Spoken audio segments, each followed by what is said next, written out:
Bonjour mes amis. Tout d'abord, avant de commencer cette vidéo, qui a probablement une importance pour certaines personnes, je tiens à remercier, au nom de l'équipe, le nombre de courriers, de mails que nous avons reçus depuis les premières esquisses des chroniques d'une expérience de mort imminente. Beaucoup de questions fusent. Pourquoi? Très souvent, cette question revient. Pourquoi je marque Willis? Tout d'abord, dans un premier temps, j'avais expliqué ultérieurement que le W avait un sens extrêmement intéressant dans l'histoire des hommes. Il faut comprendre aussi que le W est un symbolisme qui représente une déduction et une recherche sur les expériences de mort imminente. En effet, symboliquement, quand on parle à des personnes qui ont survécu à une expérience de mort imminente, elles décrivent parfois au niveau d'une fréquence une ondulation avec l'index dans le vide qui représente une partie d'une fréquence, c'est-à-dire un W. Ce W, on le retrouve à travers l'histoire. Nous retrouvons également ce W, et je vous demande d'être vraiment observateur, observatrice sur les différents films et feuilletons. On voit très souvent subtilement ce W dans le décor, dans le générique. Bref. Pour revenir au terme Willis, ce n'est pas un pseudo que j'ai choisi par hasard. Encore et toujours, le hasard est la signature de la certitude. Alors je vous décris ce mot Willis. Précision, quand je note sur le générique du début, je marque « Il m'appelle Willis ». Je ne parle pas du tout des gens que je côtoie. Je ne parle pas du tout non plus d'êtres de lumière descendus de Mars ou que sais-je. Je parle de certaines personnes qui font, eux, des recherches sur la science, la perception et la transposition de la pensée sur une fréquence, W. Le W, comme vous l'avez compris, est une fréquence, un symbolisme. Le I est intégration. Attention pour cette lettre, intégration n'est pas l'intégration proprement dit de personnes qui s'insèrent dans un milieu, je dirais, d'autres pays, un milieu dans une autre culture, un autre peuple. Non. Je parle du terme intégration qui se divise en plusieurs stades dans une technologie, une intelligence artificielle associée avec l'émotionnel du reste des survivants du réchauffement climatique. J'y viendrai plus tard. Les doubles L, Willis, les deux L, sont représentatifs symboliquement de deux disjonctions et jonctions d'une vie à une autre. Donc ce que vous appelez, je dirais c'est pas le terme que j'aime beaucoup, monde parallèle. Je dirais fusion entre des émotions d'une époque et d'une autre. Le E est relativement simple, expérience de mort imminente. Et les deux S, qui ne sont pas associés bien sûr à un événement lugubre de l'époque passée, mais c'est sens extrasensoriel. Il y a des années, je vous ai parlé d'abord d'un programme. Ce programme n'était pas très bien compris par beaucoup de gens, un peu déformé ou alors mis à la poubelle, qui est le programme Carbo. Actuellement, de nos jours, maintenant, on découvre ce programme Carbo, qui est sur l'impact des réchauffements climatiques. Le flux du carbone. Ce projet est né il y a quelques années et puis versé sur le net. L'objectif, évidemment, c'est de pouvoir mesurer les taux de carbone, leur cycle. Et là, nous partons, bien sûr, par exemple, une étude d'il y a 200 ans, 300 ans, jusqu'à nos jours. Pourquoi je vous parle de ce programme? Eh bien, tout simplement, parce que je vous ai expliqué il y a beaucoup d'années que le système mémoriel chez l'individu est occulté. Des résidus mémoriels. D'où différents mots qui sont restés dans la culture ou encore modifiés. Ce ne sera pas évident pour moi de tout expliquer. Donc le terme Willès n'est pas inventé comme un pseudo pour mettre sur Internet. Loin de moi l'objectif justement d'avoir, je ne sais pas moi, la gloire avec l'équipe ou quoi que ce soit. L'objectif est de laisser un message. Il y a beaucoup d'informations. Et quand j'ai parlé au début de l'intégration, les gens se demandaient ce que c'était. Quand j'ai expliqué que c'était une arme, il y a longtemps, je dirais plutôt longtemps dans le futur, je vais vous expliquer comment cette arme est née et comment elle est redevenue à notre époque l'intégration, simplement la réparation émotionnelle, la désignation d'objectifs au niveau de la pensée, la concentration et la dépose d'une information à travers une expérience de mort imminente. Vous voyez bien, j'ai gardé mes classiques. Quand j'ai parlé d'intégration, c'était une technologie. Elle sera une technologie après le grand conflit. Pour ceux qui veulent savoir un petit peu, le grand conflit, c'est d'abord différentes mesures instaurées dans les pays, remise en place de la peine de mort à différents secteurs, nouvelles modifications sécuritaires pour les maisons dans un système privé aérien où les drones surveillent la maison. Enfin, un tas de choses comme ça, je ne vais pas avancer plus loin. Mais le terme intégration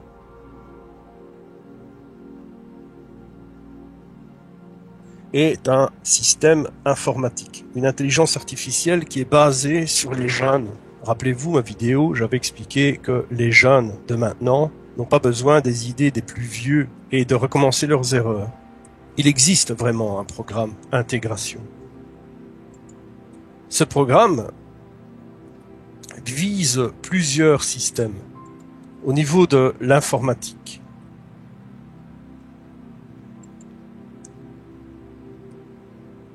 Elle s'appelle RMC Intégration.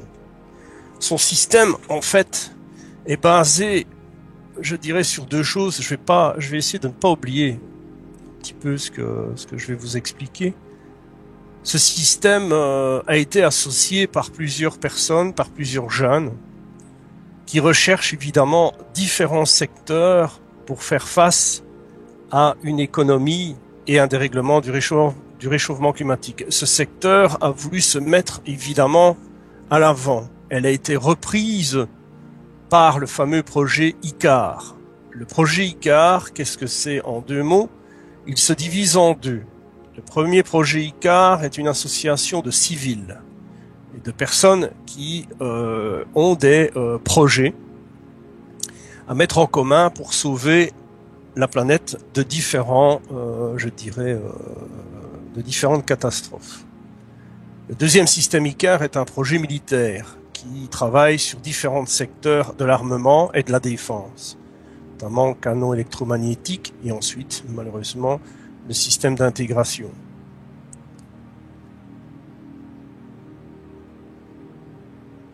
Dans ce cadre-là, ça va être difficile de tout expliquer. Dans ce système d'intégration, on va plus tard se rappeler du terme intégration.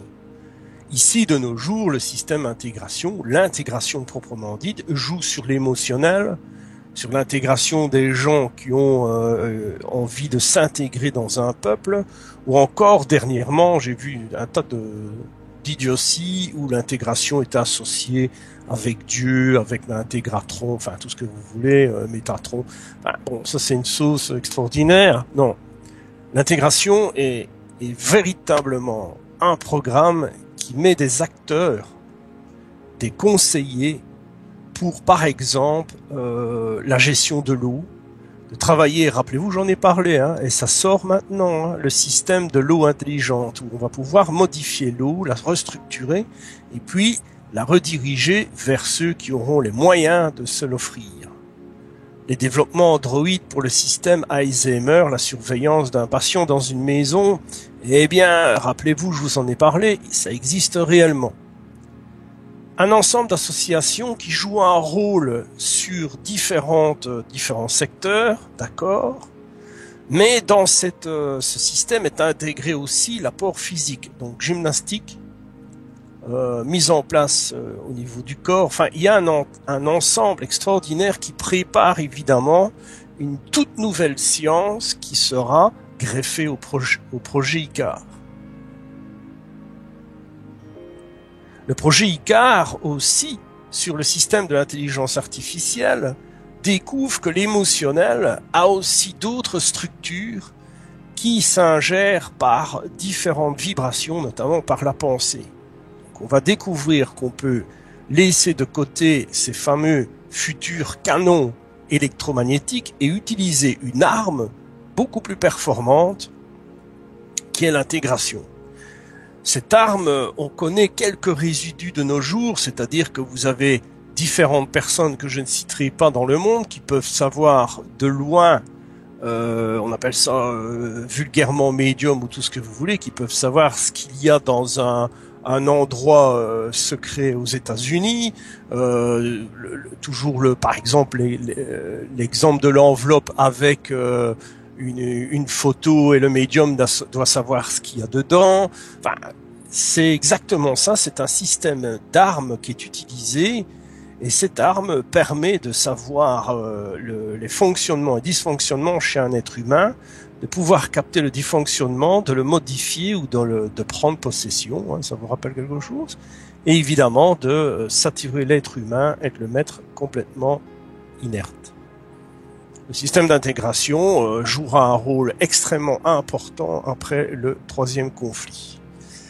Ensuite, on découvrira que l'intégration en lui-même n'a plus besoin d'un objectif militaire, mais surtout de voyage dans le temps.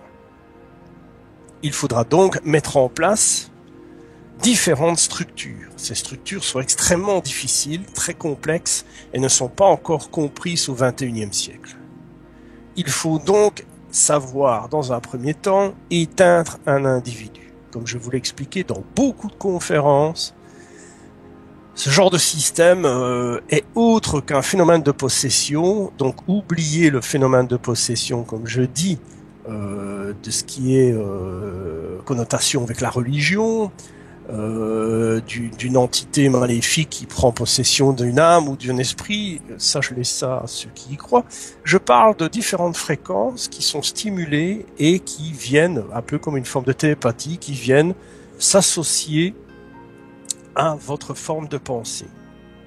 Celle-ci donc permet d'y bloquer et d'y incruster diverses informations. Ces informations peuvent être de différents degrés. Premier degré, tout simple, aimer une fleur, aimer à un endroit, aimer l'eau, enfin, et puis on peut augmenter le potentiel pour ce que l'individu soit, je dirais entre guillemets, connecté à une banque de données et qui lui permet d'accéder à des informations passées, présentes et futures.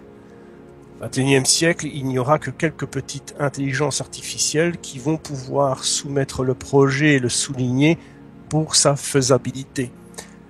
Bon, ça c'est pour plus tard, chaque chose en son temps. L'intégration lui-même, donc, devient par la suite, je dirais entre guillemets, une arme passive. Car, bien sûr, dans l'avenir, nous allons essayer d'arriver à des armes passives. C'est toujours quand même le mot arme, on est d'accord. Mais là, nous partons plutôt dans une forme de recherche à remettre en route, un monde qui s'est effondré. Comment ça fonctionne? Je ne vais pas vous expliquer comment ce système fonctionne pour la simple et bonne raison que si je vous l'explique, ce sera mis à la sauce, à toutes les sauces, on va dire. Alors, une précision, quand je parlais dans une vidéo des cultures, des langages, enfin toutes ces bêtises, comprenons-nous bien que ce que j'explique, c'est dans un cadre de survie. Ce qui veut dire qu'après le réchauffement climatique, nous retombons que sur un premier stade, celui de reconstruire un seul peuple et un seul langage. Rappelez-vous, on retrouve cette similitude à travers différents livres où il y a le symbolisme, évidemment la concrétisation qui n'a pas été finie, cette tour de Babel. Où là, il y a évidemment une dispersion linguistique qui se fait. Et nous partons évidemment d'un seul langage qui au départ est par geste. Ces gestes sont des connotations aussi par des lettres précises et des chiffres qui donnent évidemment le langage légion dont certaines personnes à différentes universités commencent à l'étudier et je les remercie. Alors, nous arrivons encore et toujours sur 3 procédés. 1. Procédé d'intégration. Le procédé d'intégration, d'accord, est en réalité une association de différentes technologies pour assurer un devenir, je dirais, de survie après le réchauffement climatique. D'accord, si vous écoutez les médias, vous entendez maintenant autant les ministres, les futurs présidents, font véritablement, je dirais, un cheval de bataille, le réchauffement climatique. Évidemment, il est certain, et je n'impose rien, que tout ce qui sera fait dans ce cadre-là ne freinera jamais le développement de la source et du réchauffement climatique, mais ça va aider plus d'un à être élu ou à avoir les sous-sous dans sa poche, comme on dit en général, bien sûr, au niveau des livres. Ça, je laisse de côté à ceux qui veulent bien suivre cette voie. La deuxième fonction est le taux au niveau du programme Carbo. Le programme Carbo est très spécifique. Ici, au XXIe siècle, il reste dans un stade, évidemment, d'étude de l'oxygène. Comme on en a parlé l'équipe et moi, l'oxygène joue un rôle important dans la diffusion de la pensée, de développement évidemment du corps, de l'aspect nutritionnel, de l'ingertion et ainsi de suite au niveau du corps. Je peux pas tout expliquer sur cette vidéo, c'est pas possible. Moi, je vous invite à suivre The Human Theory où la plupart des sujets, je crois, sont intéressants. Ce qui est intéressant aussi, c'est que les sujets parfois sont repris après, un peu modifiés à la sauce argent. Mais l'objectif pour moi dans ces vidéos et l'équipe, évidemment, ce n'est pas un apport pécunier, ce n'est pas un apport de célébrité. On s'en moque totalement, c'est simplement laisser à travers le temps ce qu'on nous a demandé, laisser une trace. Évidemment, ça c'est peut-être pas compréhensible pour certaines personnes, j'en suis désolé. Mais la technologie de l'information à travers l'internet n'a pas que du mauvais. Donc je pense que c'est intéressant. La troisième partie, donc je rappelle, intégration, Carbo. La troisième partie, c'est le voyage dans le temps. Alors je vous arrête tout de suite. euh, c'est pas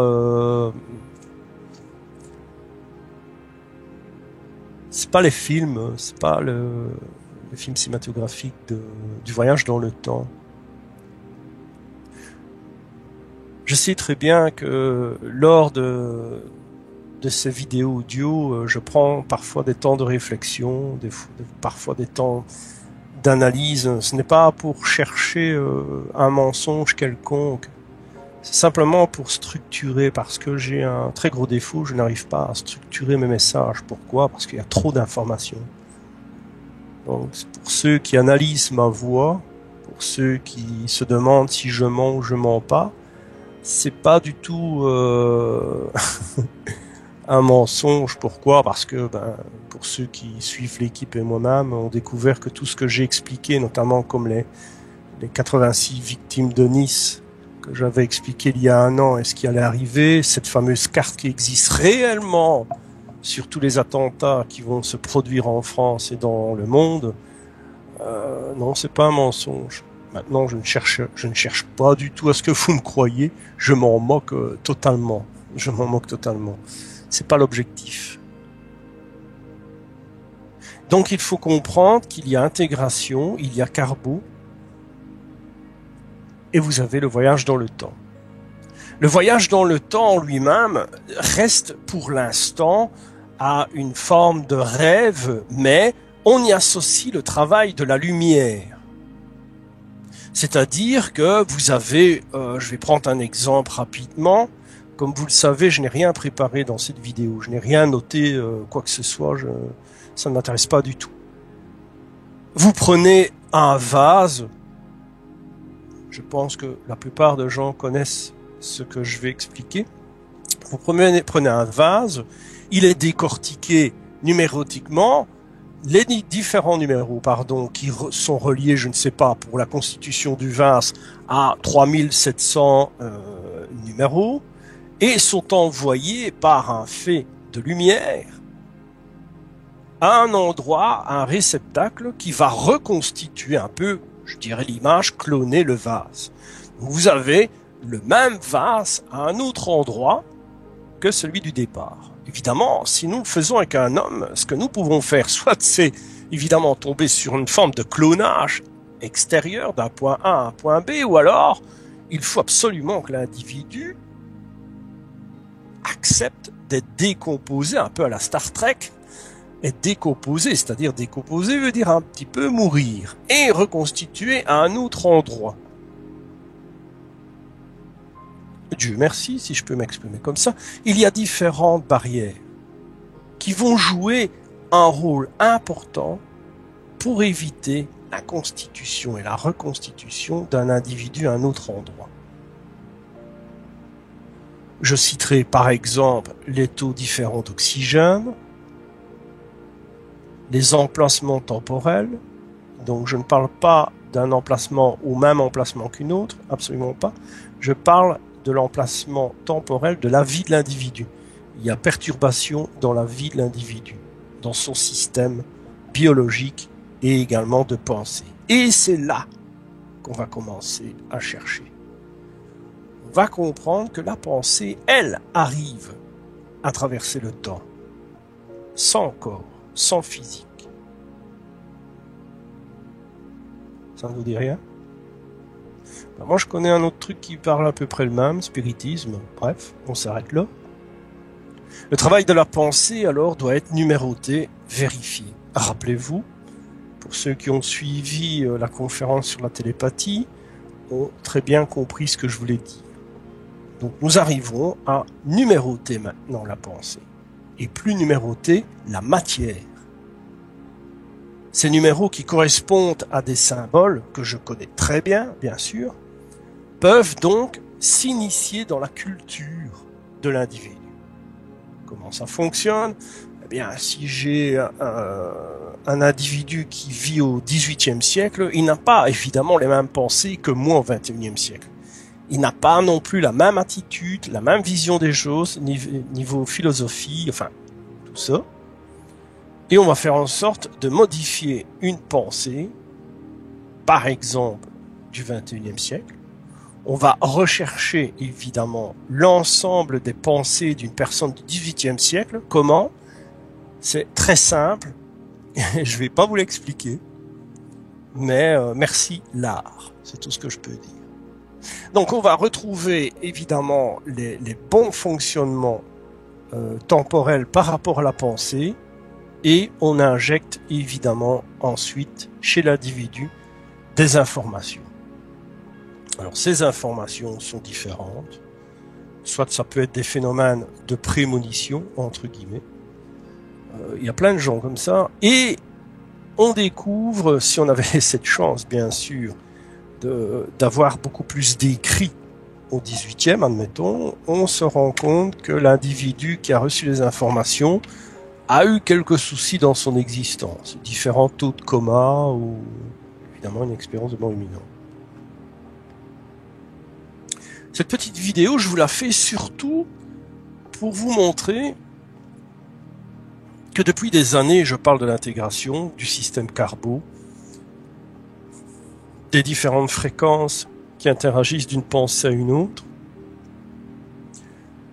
Et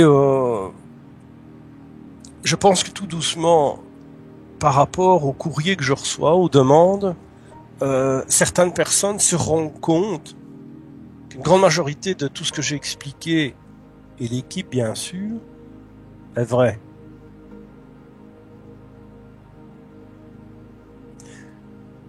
Ça explique beaucoup de choses dans le cadre des modifications ou des impositions religieuses ou des conflits mondiaux.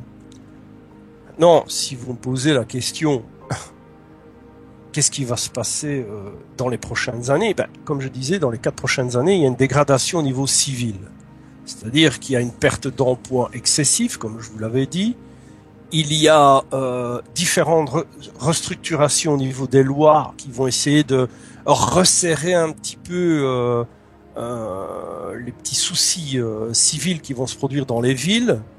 On va ensuite passer par un espèce de système de peine de mort. On est déjà en train de vous faire un petit coucou à ce niveau-là avec un nouveau système qui est basé sur du gaz et plus des injections.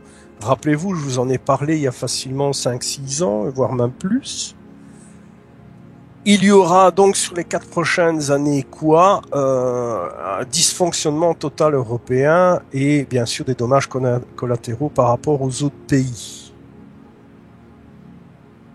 Ensuite, sur ces 4 années-là, il y aura bien sûr les marches, il y aura les colloques, le réchauffement climatique, l'éducation des enfants, les différentes perceptions sur des nouveaux aliments intelligents que l'on pourra gérer pour garder un potentiel. Enfin, ça va être une grande soupe, comme la soupe aux choux et notre grand acteur de Funès, il y a de quoi rire. Et ensuite, comment ça va se passer?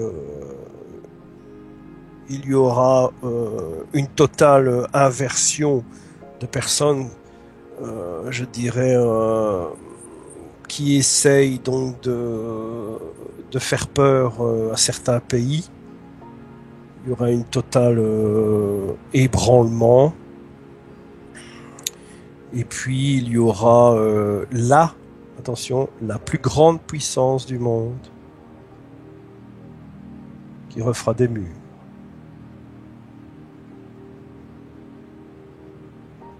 Ça, c'est un petit peu l'avenir. Pour ceux qui me connaissent et qui connaissent l'équipe, et d'abord, je les remercie depuis toutes ces années. Je crois que ça va faire maintenant 16 ans qu'ils nous suivent. Pour ma part, au niveau des expériences de mort imminente, j'en parle depuis pas mal d'années. Ça ne me rajeunit pas du tout. Mais maintenant, je constate que des chercheurs, des scientifiques, un peu toutes ces personnes, réalisent que il y aurait une intelligence extérieure qui interagit dans l'ensemble des expériences de mort imminente à différents niveaux et qui laisse des informations. Alors, pour moi, je vous invite à vraiment suivre cette voie. Pourquoi? J'espère peut-être que une ou deux personnes vont s'intéresser aux expériences de mort imminente par l'intégration de différentes pensées à travers le temps. Oui, je sais, nous sommes, je vérifie mon téléphone, je crois que nous sommes le 19 septembre 2016, il est 14h13. Je sais que dans les prochains temps, on va remettre à la sauce dans les bouquins, dans les magazines ou dans les vidéos YouTube. Nous savions que le système d'intégration sont des pensées qui peuvent interagir probablement sur les expériences de mort imminente. Je vous laisse en parler. Mais surtout, expliquez comment ça fonctionne. Je serais curieux, franchement curieux de savoir ce que vous allez me trouver, comment ça fonctionne. Quand j'aurai les réponses, moi je vous expliquerai comment vos enfants, ceux qui espèrent, pas ceux qui cherchent, mais ceux qui savent. Non, je vous expliquerai comment vos enfants, ceux qui espèrent, ont créé ce système après la chute d'Icare. À bientôt.